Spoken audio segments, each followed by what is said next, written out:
స్వరమందిన హృదయముదా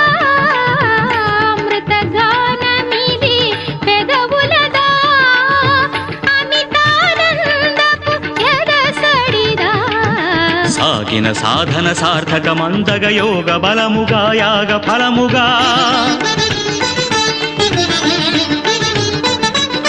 సాగిన సాధన సార్థకమందగ యోగ బలముగా యాగ ఫలముగా బ్రతుకు ప్రణవమ